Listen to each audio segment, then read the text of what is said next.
How's it going, everyone? It's Vivi, and welcome to my in-depth analysis of Ratchet & Clank Rift Apart on the PlayStation 5. If you're new here, I do cover a lot of Ratchet & Clank, so whoever's watching this video right now, I really hope you enjoy it, alright? With that said, let's dive deep into it.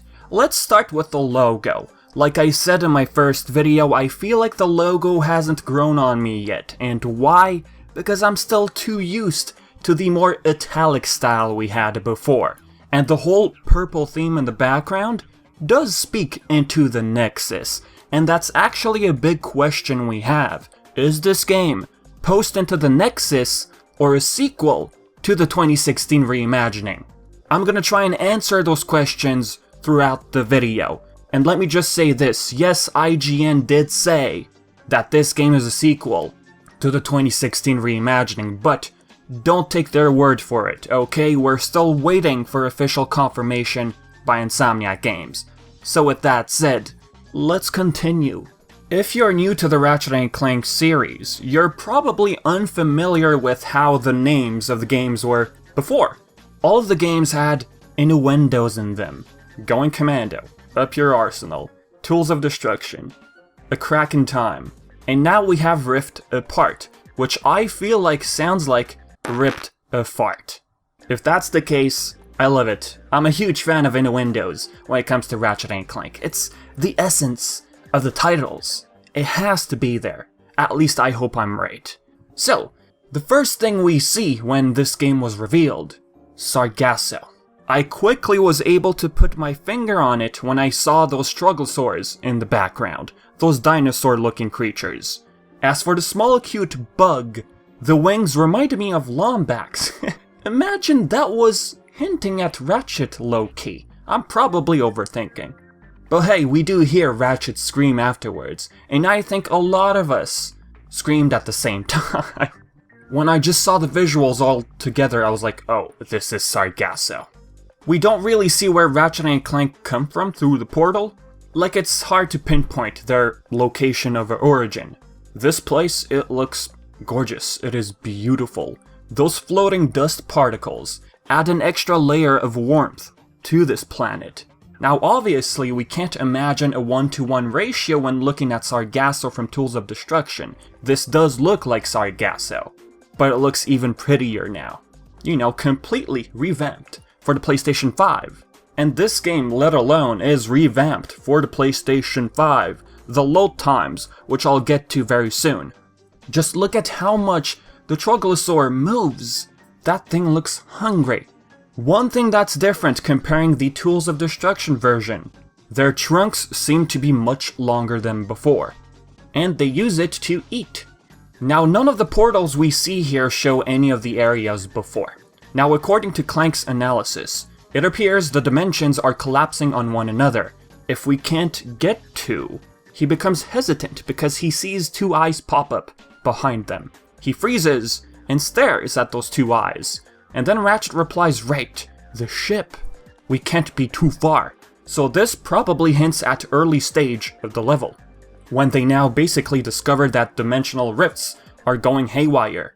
People did wonder about the ship when seeing this type of transitioning between one planet to the other, like whether or not the ship would still be in the game.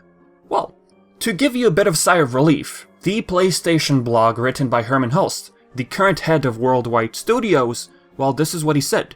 Players will seamlessly travel through different dimensions in mid-gameplay, thanks to PS5's ultra-high-speed SSD. So when the duo end up traveling from one dimension or planet after another, that's when we won't have a ship, presumably. And we get the taste of the PlayStation 5's hardware, the SSD. Ratchet's eyes, okay, here they look like they shrunk, and Clank's body proportion is a bit off. Like his head is too small for his body. But hey, let's not get too hasty now. This is early footage, let's not forget.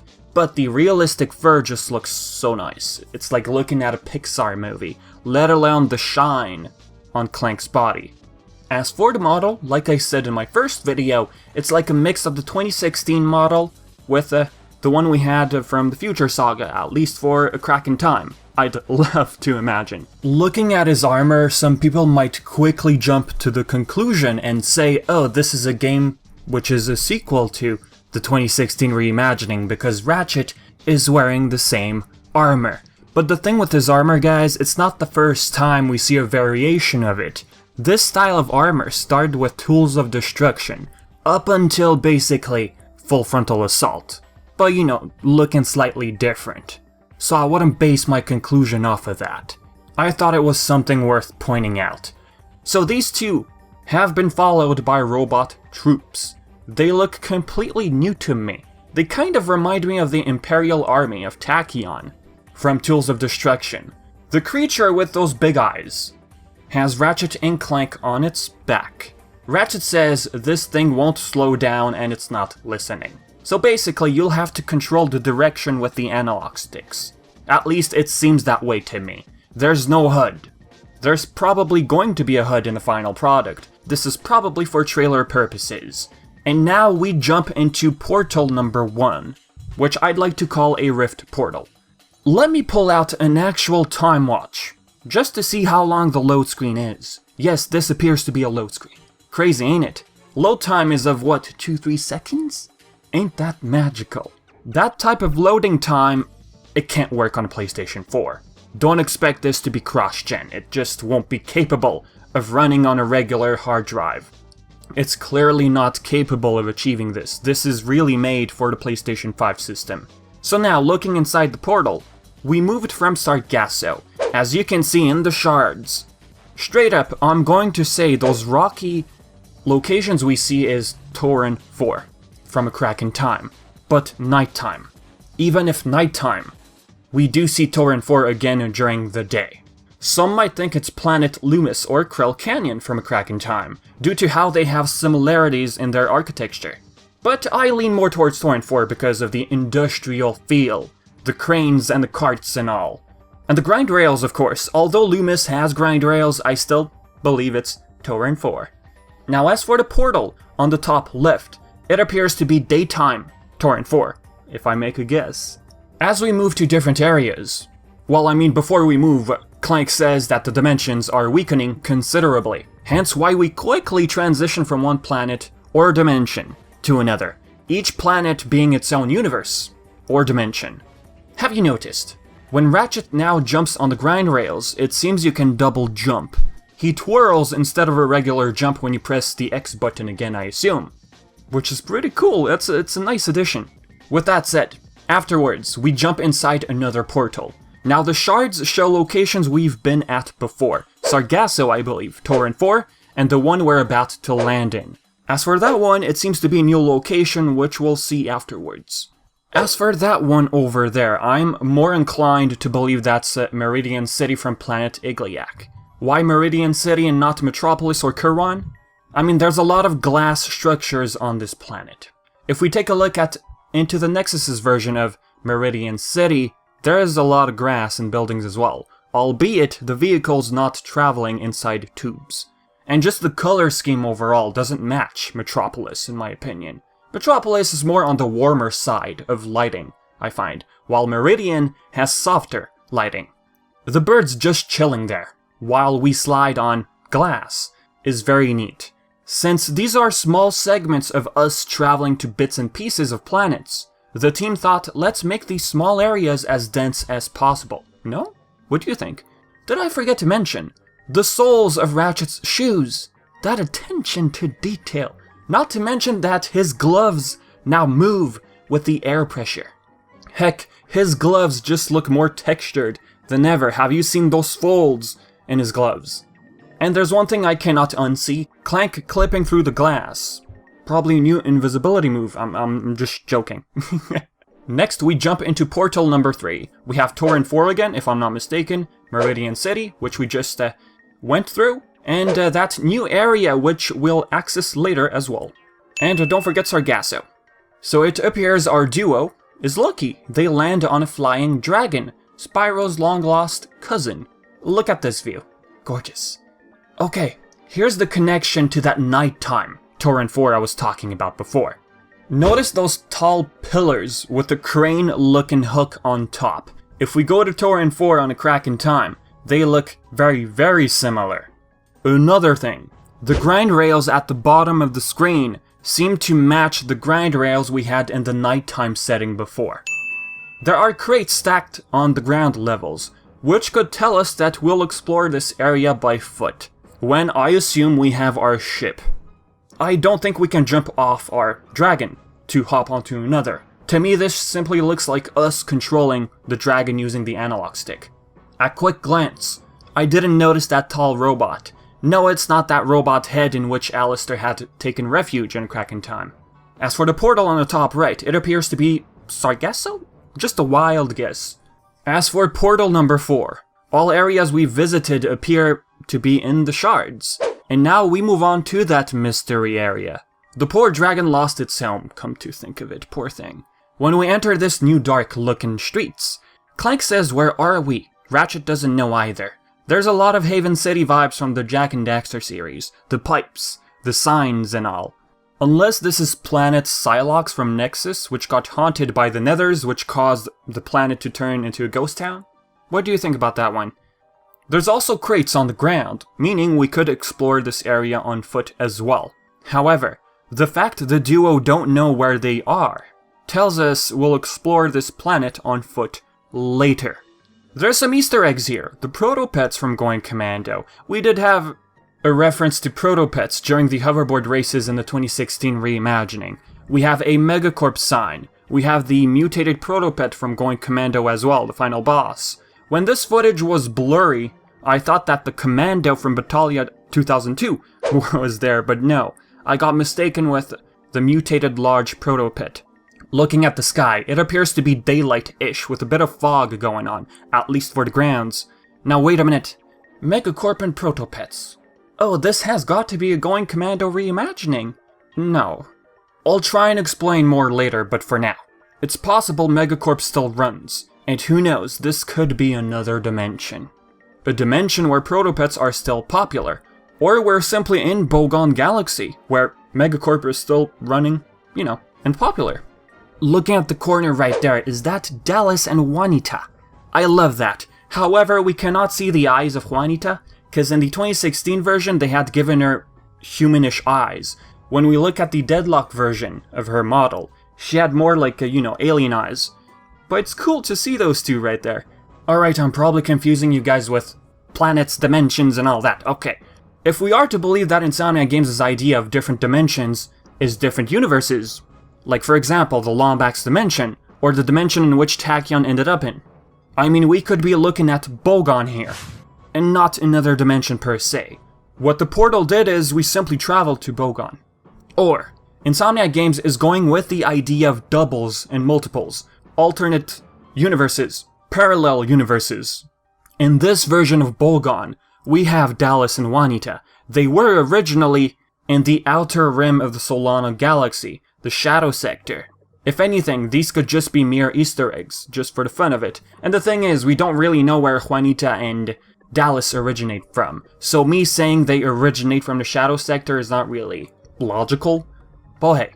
As for portal number 5, the new upcoming area appears to be that small portion right there which seems to be water. And where do we find ourselves? Ardolis from Tools of Destruction, a pirate base. The skull and the ship, they're huge telltale signs of this being Ardolis. Now, if Insomniac Games is really trying to explore alternate or parallel universes, while still using the term dimension, we can believe that perhaps Captain Slag still exists in this universe. Or perhaps even Captain Darkwater, who originates from Quest for Booty, the captain of the pirates before Slag came into the picture. So now not only do we fight the space pirates, but the Kraken-looking thing also attacks the crew. Eventually the creature throws dynamite and boom, Clank gets lost. Now we move to the new area we had before, from the looks of it. This poster appears to have a Lombax logo on it, or a skull of a Lombax. It reads, "Game Over." How threatening. So if we look at the poster on top, you think that's an M, but it might be a W. Unfortunately, I really can't tell what it says. I do notice Nefarious' face. Does it say PMS? PWS? Maybe PlayStation 5? PS5? something, maybe? That's a no, for sure. And that's an R if we go with the poster spelling game over. As for that one, it says not puny, I imagine. As for the red poster, that looks to be the female Lombax we're about to see. She is wanted for some reason. When she hears Clank trying to call out to Ratchet, she says, "Who?" So two things out of who. Who as in, who's this Ratchet character you speak of? Or, who as in, wait, repeat that again. Did you just say Ratchet? I've heard that name before. Or, who as in, she has her own Clank, and mistakes Clank with her own robot companion. If that's a possibility, then perhaps Ratchet will have to work with this female Lombax's own Clank. The common theory we have right now, this could be an alternate female version of Ratchet. A lot of people seem to be going with the name Mallet due to her having a hammer. I mean, if we go with Ratchet, his name is inspired from his wrench. And looking at the models here, look at the eyes, comparing her to Ratchet. Her eyes look more proportionate. So it's definitely the eyes of Ratchet in the beginning that makes him look off. By the way, is she female, VV? Yes, confirmed by this artist over on Twitter. Is she a Lombax? Yes, the ears. That was a telltale sign, at least for me. And Insomniac Games did confirm that she's a Lombax on Twitter. But VV, female Lombaxes have no tails. Yes, Pepper Fairbanks, a radio host in Kraken Time, did say they don't have tails. You know what, let me play that clip for you. Tonight's top story, new information on the disappearance of Lombax rebel Angela Cross. I'm sorry, have we confirmed that Angela Cross is in fact a Lombax? I know that was the assumption, but she doesn't have a tail. Female Lombaxes don't have tails, Kip. In fact, this just in, lots of females do not share the same anatomical traits as their male counterparts. What is the likelihood of her just assuming that females don't have tails? Now, by the way, don't go asking TJ Fixman, former writer of the Future Saga and the Reimagining, about the whole female having tails situation. He did announce his departure quite a while ago. He's no longer the writer. Since I'm bringing this up, Sam Maggs, back in 2018 had announced that she was senior writer on a secret project, and it seems that it was Ratchet & Clank. A recent tweet of hers states that she actually was lead writer for 1 year and a half, and then stepped away back in January. The role then went to Lauren Mee. What's with the tail thing, Vivi? If you are a newcomer, of course, who stumbled upon this video, like, why the big deal with her tail? You know what? I did make a video about Angela Cross, which I highly recommend you to watch. You'll understand what I mean by the whole tail situation. If anything, this is alternate stuff, you know, in this dimension or reality or universe, female Lombaxes have tails. If, a big if, Insomniac Games is trying to combine the reimagining with the Future Saga, meaning taking elements from both timelines to cater to both audiences, hence the planets we saw from the Future Saga, perhaps the reimagining is the new classic game, despite Quark making up a bunch of the whole story. Would you imagine them to bring back Angela into the mix? I know we're dealing with a can of worms. Ouch, I know, it hurts. But imagine Angela not having a tail was due to an accident. Just like how this mystery girl lost her right arm. She does have a robotic arm. It's just a little wild theory. What if these two were involved in the same accident, which would explain the lack of tail on Angela? You know, don't break your heads over it, but it's just something I wanted to throw out there. Okay, the way she lands on the ground, come on. Tell me I'm not the only one that got Sly Cooper vibes. Fluffy tail, epic pose, come on. Looking at her, perhaps it's a mix of two species, Lombax and another, perhaps a Lombax and raccoon. Just for the heck of it. Another question. Is this the Lombax dimension? You know, our duo traveling to different dimensions. This is a perfect opportunity to explore the Lombax dimension. Or by dimension, this could be simply their planet. Did Clank happen to stumble upon a rebel Lombax or lurking female Lombax? Someone who lost her home and just got discovered by Nefarious? I mean, the dimensions are crumbling according to Clank. He does say we're too late in this scene. Oh, and let's not forget, the detail in his eyes, I have to bring it up. The added textures remind me of streetlights, when they turn green. Heck, everything about Clank just looks more textured. Okay, back to what I was saying.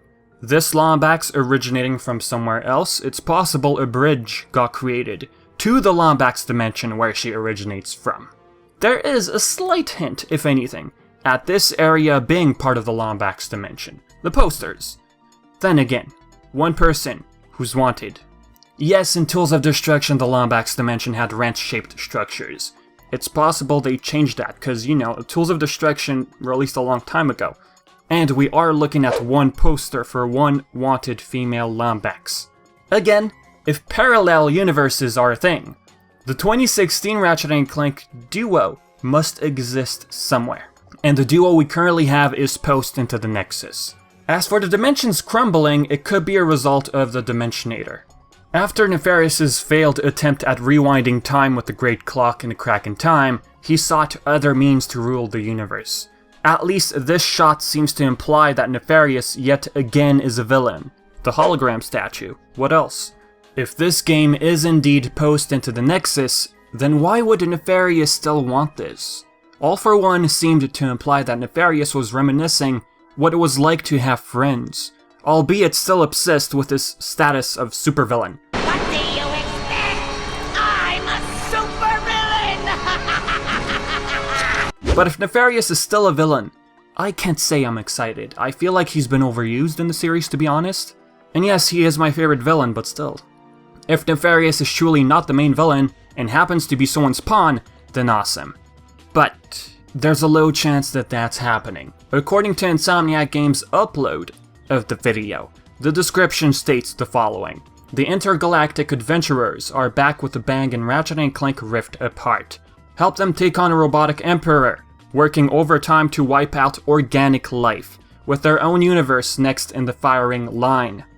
Other scenario, of course, is this Nefarious is an alternate Nefarious, which would explain basically a quote-unquote good Nefarious from post All for One versus bad Nefarious. How he turned into a robot in this universe, well, the reimagining could be that different universe. I mean, the complete change in character development in All for One makes me doubt that Nefarious would want to rule the universe to this extent at least. But, one segment after this, which I'll dive deeper in, Nefarious has to be the villain to some extent. Even if we have that description on IG's channel. They probably just don't want to spoil too much of the game, it's a likely possibility. Zooming in, we see Krunk. Krunk and Zephyr were the two of the closest friends of Telwyn, Ratchet's love interest, at least for the Future Saga. Yes, her being Ratchet's girlfriend in the Future Saga was confirmed. Let me play a segment for you. TJ, you brought her back in the comic series and everyone flipped out, but can you talk a little bit about Ratchet's love life and why that's so interesting to people? I know it's dangerous territory because, like, I mean, everyone is very, obviously invested in Ratchet's love life and his friends. But I think that there's a line that we, of course, don't want to cross. I think it's okay to sort of imply that he's got feelings for somebody, but we never want to go any further than that. So I think it's safe to say that Talwyn's his girlfriend, and that's so Talwyn is his girlfriend. It's confirmed. Talwyn is his girlfriend. So yeah. Ratchet does have a girlfriend. And Angela's a Lombax. There it is. That's super hyper nerdy. Some people are also starting to say, oh, is this female Lombax Ratchet's new love interest? I'm still sticking to Talwyn, to be honest with you, but this whole shipping thing with characters, it's not something that bothers me. So, going back to Krunk, what is he doing here, if that really is him in hologram? He either A, wound up there due to the rift's opening, or this is a reality in which Krunk is also, no longer present in physical form. Looking at the robot army, it's possible they're all traveling to different planets, or dimensions, or universes, or alternate realities. Yeah, I know it's getting confusing, isn't it? They all seem to be under the rulership of Nefarious. Another word for this complicated situation, multiverse. Bunch of parallel, alternate dimensions coming together. So with that said, guys, this is it for, the trailer part. Now we move on to the gameplay segment. Let's go, this is gonna be so much fun. Looking at this again, I still lean towards Meridian City. Not only because we have a lot of glass around us, but the banner you see on the top left. If we go back to Into the Nexus, Meridian City did have those letters as well, at least they do look really similar. This doesn't look to be Lombax alphabet or language. Alright, as for the screen pop-up, it says use L1 to use the rift tether, while aiming at an orange rift. That to me looks yellow, but you know. Is this another sort of swing shot, perhaps? Did they really get rid of the classic swing shot mechanic, you might ask? I don't think so. This, I feel, will be a mechanic for certain sections like this one. What this does is you get across the broken bridge, where a tether reaches out to the portal and you quickly transition to the other platform. Looking at the glove, there seems to be a mod on it. That's where the tether comes from. Will we always have this on our glove? I'd like to assume so. Perhaps as we progress through the game, we'll get this gadget from someone who has experience with dimensions and rifts breaking and all that. So looking at it in more detail, the camera zooms in on Ratchet and our duo quickly grab hold to that rift and transition. The shards resemble the shards of the purple rifts. As we try and move to the next platform, Ratchet gets all amazed, and his pose here looks different. I love these little differences in his maneuvers. It's not like the default pose we get every time we land. I've noticed that the crates are bigger than Ratchet. Okay, are these dimensional rifts getting to his size, making him smaller? Oh, now I get it. Okay, it makes a lot of sense. I'm just kidding. Alright, as he smashes the crates, first, we take a look at the HUD. This to me looks very early stuff. Pre-alpha, bottom left, don't forget. Health and experience have now moved to the left upper corner. Very RPG-like, or very Marvel Spider-Man inspired. The bolt counter is now at the bottom right corner, and the weapon on the top right with no level grid present. Remember, it's pre-alpha, I'm not surprised. This blue HUD, like I just said, reminds us of the old Marvel Spider-Man trailer from E3 2017. And what's with the blue? I feel like Insomniac Games loves the color blue. I like it too, to be honest. The layout just screams Marvel Spider-Man. It is being developed by the same studio, don't forget. As for the orange rifts, well, it seems like they appear and disappear. You'll just have to wait for one to appear and make your way up there.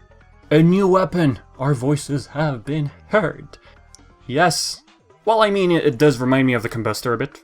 And judging by Ratchet's reaction before, this does seem to be early on in the game. Did you see that? Level 1, 150 ammo. No sign of Raritanium. I assume there will be a rate of fire increase using Raritanium for this weapon in particular. It appears we're facing the Thugs for Less army. Last time we saw them was into the Nexus. The first time we saw them, they were from Going Commando. If Nefarious is really the robotic emperor as stated in Insomniac Games' description, and wants to get rid of organic life form, why would he hire Thugs for Less knowing their organic life form themselves? Unless he's planning to betray them and turn them into robots afterwards. A plot element from Up Your Arsenal, when he turned all of the Tyrannoids into robots. When collecting health, the game now tells you. It makes sense because, come to think of it, this is a brand new Ratchet & Clank game on a brand new system, PlayStation 5. There's going to be a lot of new people buying this game, aka newcomers. It'll be easier to understand what they're collecting. As for the civilians running around in panic, they do seem like civilians of Meridian City. They're new to us. They're all in panic distress during actual gameplay. This is something we don't see often in the series. This game just feels much denser than before, as Marcus Smith at Insomniac Games pointed out during the trailer, midpoint. That poor guy right there just got sucked into that rift. Where does he land? Who knows? Mother Nature knows. One would think this is Metropolis or Kirwan because of the luggages lying around. You know, a bustling city. But this could still be Meridian City or Planet Igliak. There's a drill-type spaceship in the back. Those belong to Thugs for Less. Notice how one jumps out of it. I really can't read what the panel says. I recognize an R. VV, is that really necessary reading the banners? Oh, absolutely. Next, we enter a room called the Omni Transit Hub. The location gets pinpointed at on the left side of the screen. Cool addition. The first thing you hear entering this room, look, it's Ratchet & Clank, from the civilians, in panic. That does honestly give the Boy Scout vibe from the reimagining. Look, it's Ratchet & Clank! I hope it's not the case for this game. So far when it comes to chatter, it's alright. And I won't judge the game too quick. Again, it's early stuff. But yeah, I understand how you all feel about constant chatter. Can we take the moment to appreciate that shiny floor? How it reflects the room. It looks beautiful, come on. As a rift opens up, everyone suddenly gets, like, this push. You gotta pay attention to that detail, I tell you. Sand sharks from Iridia, both the reimagining and the classic game from 2002. Obviously, the models are ripped from the 2016 reimagining. Yes, the civilians are talking here, but that's to be expected? They're freaking out. Okay, if they repeat the same line 50 times, yeah, at a point you're like, enough, mister. I've heard you too many times now. Ratchet's wrench looks OP. One swing of it and the bench is gone. Can we all also appreciate how the wrench throw is different? It's no longer horizontally flat. And I honestly love the new angle they went with. And there's a schedule panel, I really can't read it or decipher it, apart from the time zones on the left side, but that's it. As for the word in the bottom, there's 11 letters. I take it says information? Then again, if it does say information, then the letters won't match the letters we had before on the posters. Here too we hear, my heroes. I hope that's just it. Don't overdo the chatter. Don't overdo it. Oh, about the HUD, when you get hit, this warpy effect happens. Now I'm wondering, do I like it?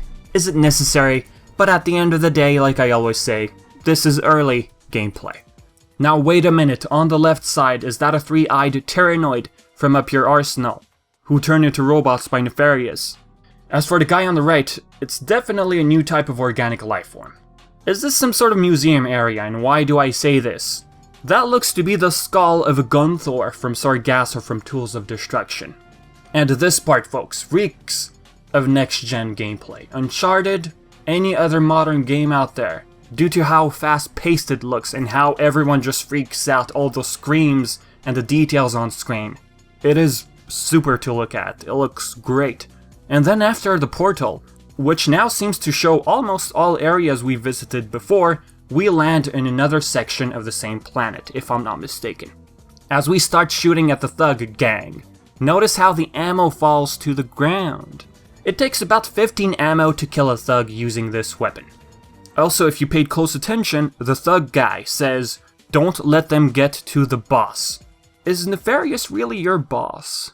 I mean, I'll get to it more later. Soon, actually. As we shoot, an orange meter shows up right under the target. I'd like to believe that's ammo capacity. If you pay attention to the whole HUD, they're very small. So in a way, I believe Insomniac Games wants us to just focus on the scenery. If you don't want to look on the top right corner for your ammo capacity, just focus on the target icon. Oh, here's our first look at the quick select. Topiary Sprinkler equipped, level 1 for ammo. Basically all the weapons you see, they're all at level 1. This could also be hinting at early gameplay, just because of that. Or this could be early trailer purposes, more weapons than we can usually carry in the beginning. This weapon, it's literally a sprinkler. They turn the enemies into topiary. Yay, new weapons. It feels great. No sign of Groovatron yet, or Mr. Zircon. What a relief. I'm not saying I hate those weapons, it's just they've been overused. And you probably agree with me. I don't know. Okay, then we move on to the Shatter Bomb. Level 1, 9 ammo. This gives me a lot of Bomb Glove vibes from the first Ratchet & Clank game, and the one from the reimagining, of course. Even here, Clank's head looks small, doesn't it?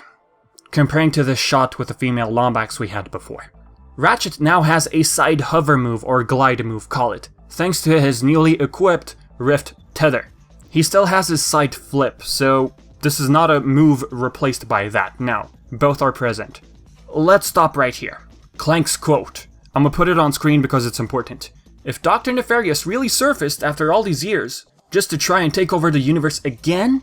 Ratchet replies sarcastically, yeah, I kinda wish he was doing a worse job. There's another line Clank says after that line. He must have more plans than the Igorians.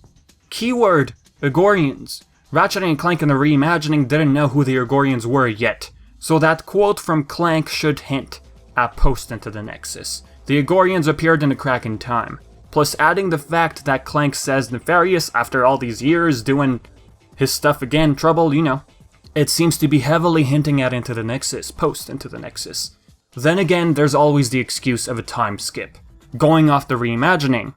Or, this really is the case of the reimagining replacing the classic 2002 game, where the major plot points are to be considered.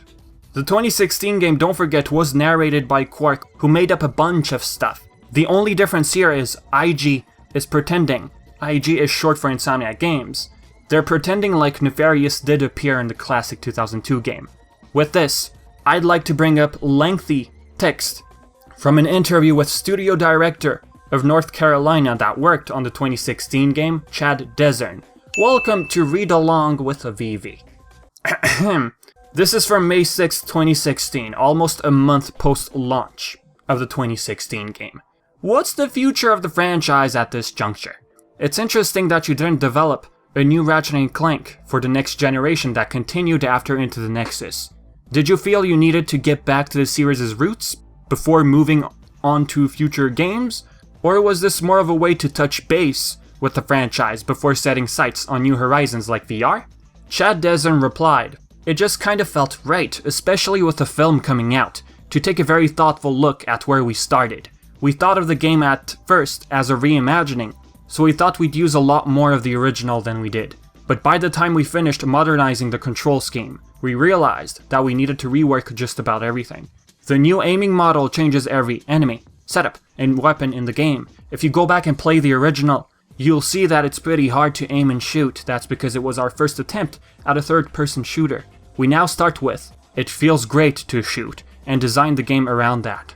So when we finished the game, we ended up with all new bosses, a bunch of new planets, a new weapon arsenal, new Clank gameplay and new ship combat. Not to mention the completely reworked visuals and an hour plus of new cinematics.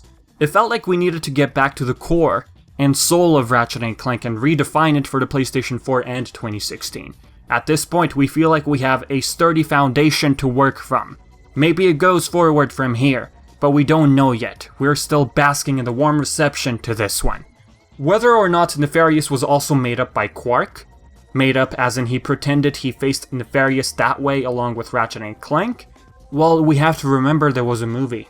I'd at least like to believe that Nefarious was brought into the mix. So what now? Let me bring up another paragraph to ease your minds a bit.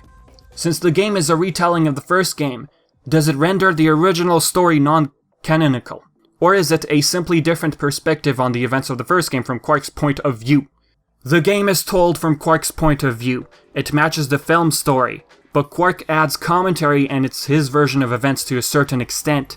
At the same time, we think that the main story beats are there, the big tent poles, like Ratchet's origin as a Lombax orphan, Clank's origin as a factory defect, are still there. And none of it invalidates later games. We didn't set out to rework the canon. In other words, the future series is still canon, with everything else subsequently, assuming part of the canon as well. The new game is just more of a cleaner retelling of sorts, don't freak out.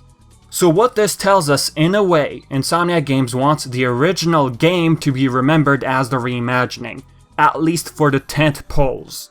You know, Clank being a defect, Drek taking over planets, building his new perfect home, Ratchet being an orphan Lombax. Those still work, those still fit with the original timeline. Like when it comes to the important plot elements, it still works. So yes, looking at it that way, the reimagining is still canon. If not, if they're trying to forget about the 2016 reimagining, after all, this interview was held back in 2016, then what they're trying to do is they're trying to merge two timelines together. Where this bad Nefarious is from the reimagining, and the quote-unquote good Nefarious from post-All for One still exists in this timeline, you know, multiverses, alternate dimensions, all that jazz. Imagine a scenario where good Nefarious, the Nefarious we grew up with, faces the bad Nefarious from the reimagining. Wonder what that will look like. Did this bad Nefarious find the Dimensionator in the other universe and caused all this? Or did the Dimensionator from the universe we know, Into the Nexus, cause anomalies? That's also a possibility. Look, going back to Tools of Destruction, the Center of Lombax research video, according to the guidelines, in the unlikely event that the Dimensionator creates a time-space singularity and tears the fabric of universe asunder, they say please get help, and stuff like that. If that is the case, this is post-ITN, and we're simply looking at an alternate Nefarious, which I'd like to believe could be the reimagining Nefarious. That could be a nice way of merging two timelines. Confusing, isn't it? I know. So back to the gameplay. When defeating thugs, their weapons fall to the ground but disappear after some time. The Shatter Bomb has a really long range, just looking at that. The Enforcer is just a beauty. Reminds me of the shock-type weapons from Going Commando, the Blitz Gun, a Pure Arsenal, the Shock Blaster, and Deadlock's Magma Cannon. I always loved those weapons. Hey, it's the Robo-Dogs from Metropolis or Kirwan. Remember, there's rifts opening left and right. So that doesn't mean this is Metropolis. At the end of the trailer, it ends with an upcoming boss fight, I presume. That does look like it's designed by Nefarious. The thug did say at the beginning, don't let him get to the boss. We might actually encounter Nefarious in that. It does look similar to his robot thing we had in the reimagining. And it also reminds me of this, rough sketches of Nefarious's minions. Wait a minute. Rewind. Let's go back. Oh. It's likely they went back to their old designs. I mean, I don't recall seeing those robots in the Future Saga. So, okay, those robots are probably the robots we saw in the beginning of the trailer. Oh, okay. Anywho, if this game ends up being a pure sequel to Into the Nexus, and we do have an alternate Nefarious, if that's the case, not the reimagining really being linked, then maybe flashbacks could help newcomers. Like, this is what Nefarious did in the past, flashback, you know. Last thing I'd like to mention, Clank's voice throughout the gameplay and trailer, it sounds different. It still sounds like David Kaye, the original voice actor. I'm not saying this in a bad way, but it's as if his voice has less of that robotic tone now. He sounds more casual. What do you think? So with that being said, guys, this is it for the in-depth analysis. It was long. If you sat through the whole thing, thank you so much for the support. You are awesome. If I missed anything interesting, say so in the comments. And do you agree with the theory of Insomniac Games merging both timelines, 2016 and Future Saga? In what way do you think, if that's true? Tell me in the comments, alright? And as always, I've been VTNVIVI, and thank you so much for watching. Until next time.